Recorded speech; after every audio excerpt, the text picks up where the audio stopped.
మట్టి ముంత ఇచ్చి వెండి చెంబు దొంగిలించినట్లుంది రాష్ట్రంలో టీడీపీ కూటమి పాలన. రాష్ట్ర ప్రభుత్వము ప్రజలకు ఇచ్చేదేమో గోరంత, ప్రజల నుండి తీసుకునేది కొండంత. ఉచిత గ్యాస్ సిలిండర్ల పేరుతో ప్రభుత్వం ప్రజలకు ఏడాదికి ఇస్తూ ఉండేది 2,684 కోట్ల రూపాయలు. అది కూడా 3 సిలిండర్ ఇస్తేనే. కానీ ఈ సంవత్సరం 1 సిలిండర్ ఇస్తున్నారు. 3 సిలిండర్లు ఇచ్చినా కానీ ఏడాదికి అయ్యేది 2,624 కోట్ల రూపాయలు. కానీ విద్యుత్ సర్దుబాటు ఛార్జీల పేరుతో ప్రభుత్వం ప్రజల నుండి లాక్కుండా ఉండేది అదనంగా 15,485 కోట్ల రూపాయలు.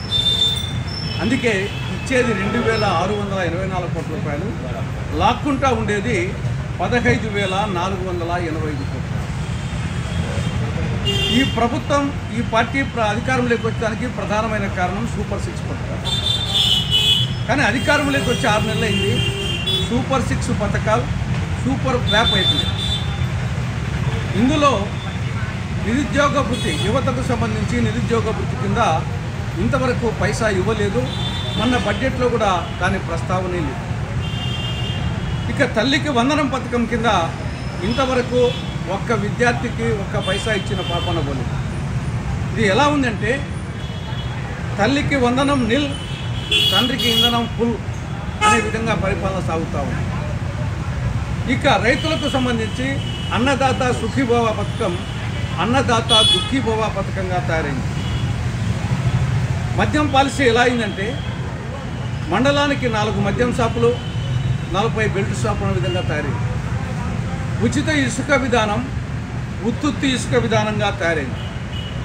రాష్ట్రంలో శాంతి భద్రతలు ఘోరంగా క్షీణించాయి.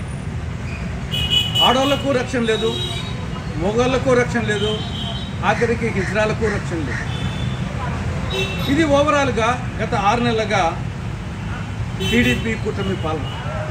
కాబట్టి రాష్ట్రంలో ఇందిరమ్మ రాజ్యం రావాలి అన్నా, ఇంటింటా సౌభాగ్యం వెళ్ళి విరియాలన్నా, రాష్ట్ర ప్రగతి సాధించాలన్నా అది ఒక్క కాంగ్రెస్ పార్టీతోనే సాధ్యం.